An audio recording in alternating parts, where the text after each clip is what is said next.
Welcome back to Wave of Dalker. Wiki Music number 43? 42? 43. It's number 43. 6 albums this week. How about that? Yeah, here they are. Album number 1 of the week, Chromacopia by Tyler, the Creator, came out today as I'm recording this. This is what his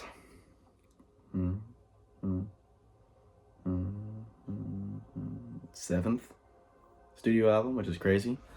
First one since Call Me If You Get Lost. Or I guess the first one since Call Me If You Get Lost, Estate Sale, which came out early last year. I'm a big Tyler fan. I have the Wolf sticker from the Wolf Vinyl. I like Tyler. He's a good artist. He's a great artist. He's a fantastic artist. He's one of the, best working producers, rappers in the game right now. Igor is one of my favorites of all time. Call Me If You Get Lost is wonderful. Wilshire is like one of my favorite songs of all time. Okauga, California. Like I love Tyler.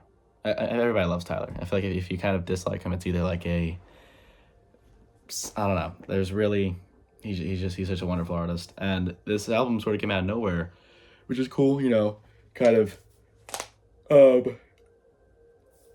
aligning with the rollout sort of stuff that's been going on with a lot of artists over the last few years. Like Cardi's been rolling out an album, I feel like, for a year now. Almost a year. Like Year of the Moon came out like almost a year ago, which is crazy. But this album, he released the Saint Chroma video, and then he said Chromacopia, October 28th. And now we're here, and it's out. And this album was awesome. Really great. It's like 90% Tyler rapping. All the features are very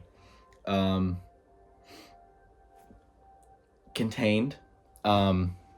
It's like 90% of all the rapping in this album is Tyler, which is awesome. Like he doesn't really get upstaged by a lot of features. In this album, which is awesome.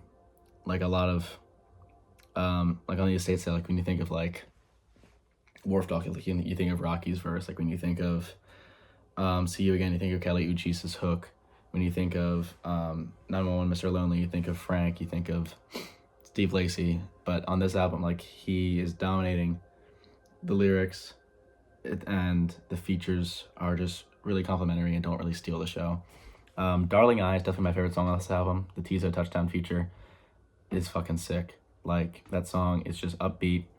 The lyrics really hit me as well as someone. Whatever, they hit me. And I definitely align with those lyrics. And Tizo, I just is such a great voice, and I love Tizo and anything he does. But yeah, and overall, just a really wonderful project with some really great lyrics. And learning that Tyler's mother was the one that kept his father from him, as opposed to his father leaving, is crazy. Just based on Answer, being one of Tyler's biggest songs about his absent father and like that whole conception, and kind of people are saying, like Tyler's father's been like his biggest op in his songs his entire career. And I'm like, yeah, that's definitely true. And now it's just like crazy, like the script is kind of flipped. This album just has a lot of, it feels like, Tyler's growing up, and obviously, he's like 33, but it talks a lot about how, people are getting families and partners and, houses and stuff, but he just has this Ferrari. Talks about an experience where he almost was a father. It's a very personal album, and a lot of his albums are like Igor, obviously, is immensely personal. Call Me If You Get Lost, while, songs like Wilshire are very personal. Call Me If You Get Lost was more about him and his like excursions and just kind of him seeing the world. And this one feels a lot about personal experiences as he's getting older, and his personal feelings about what's happening in his life. And I thought that was really wonderful. But yeah, I'm definitely gonna give this a re-listen later in the week. But Darling I, that song is so good. I'm gonna go 89 hot dogs out of 100 for Chromacopia by Tyler, the Creator. On to the next album. Album number 2 of the week, Word Up by Cameo, came out in 1986. Haven't listened to anything by Cameo before, but I'm familiar with their stuff and their MO, if you want to say that. I listened to the Gap Band this past week, and I was like, you know what? It's time to tap back into some, black, funky, hip-hoppy drums, bass, like those predominantly black groups in the 70s, 80s, 90s. And the song was awesome. It was very much like the Hannibal Buress bit where it's like hip hop in the 90s was like a hip, a hop, a skippity bop. I'm, hanging on the sidewalk with my pimp, stuff like that. And it wasn't, as bad as that, but it was very similar. Like there was a lot of just really silly skits and stuff in these songs, but it was funky. Like the bass and the drums were awesome, like super funky. Yeah, I enjoyed it. It was a fun listen. Give me 78 hot dogs out of 100 for Word Up by Cameo. On to the next album. Album number 3 of the week. This Wasn't Meant for You Anyway by Lola Young. Came out this year. I got into Lola Young. She's featured on Like Him by Tyler off of Chromacopia. And that's one of my favorite songs on the album, so I was like, I'm going to check out some songs from Lola Young. And I saw this album came out this year, so I was like, okay, that's great. And this album was really fun. I think like 39 minutes long. It's actually kind of remarkable how similar in sound she is to Remy Wolf. Remy Wolf is more on the, I don't know if I would say like indie pop side of like this coin, but I think Lola's is definitely more like funky and more pop centric, like more traditional, like popular pop, like pop. What am I trying to say? Whatever. But they're very similar in sound. Like their voices are ridiculously similar. This also reminded me a little bit of the TK Maidza album I listened to earlier this year.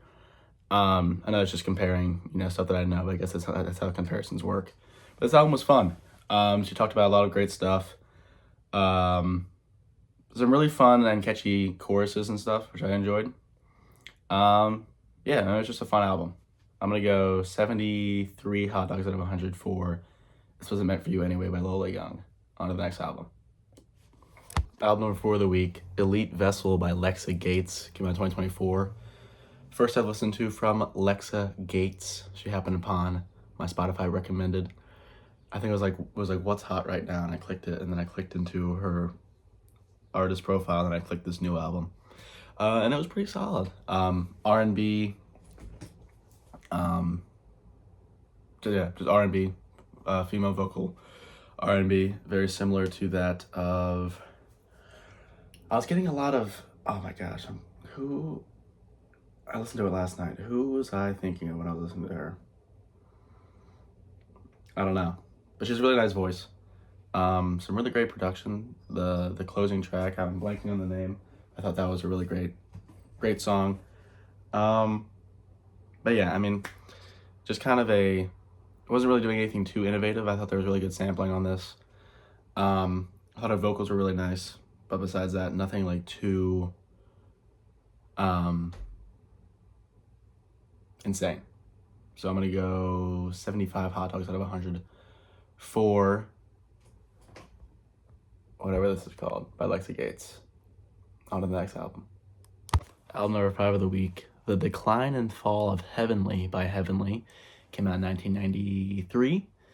Happened upon Heavenly when I was listening to one of my day lists, just going over, 90s indie, dream pop, guitar, shoegazy kind of that vein.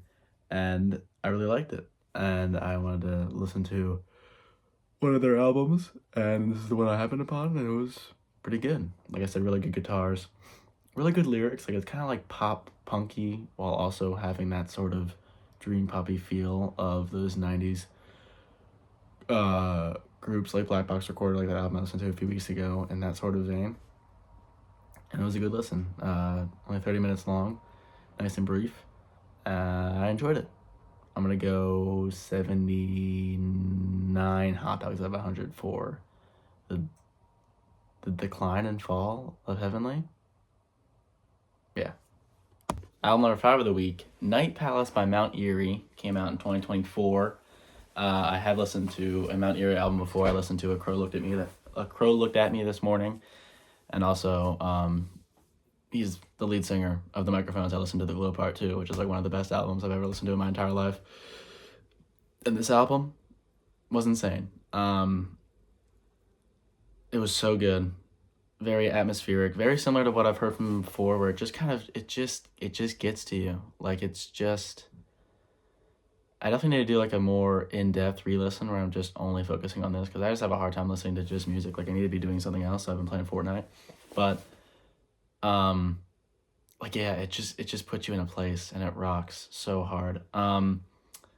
There's a poem, Devastation, in this that is just so eloquent and beautiful. Um, yeah, it's just the poetry of the thing is just it's wonderful.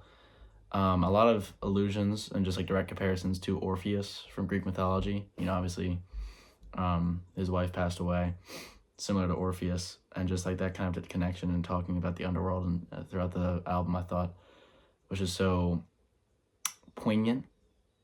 If that's if that's a word you want to use for it, but yeah, I mean, I thought this album was just it's just the eloquence of it is just it's wonderful. I'm gonna go 88 hot dogs out of 100 for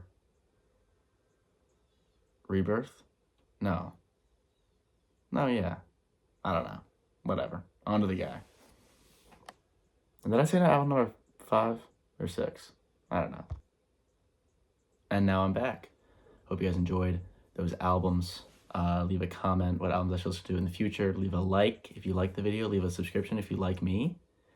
And yeah, I'll see you guys in the next video. Peace out.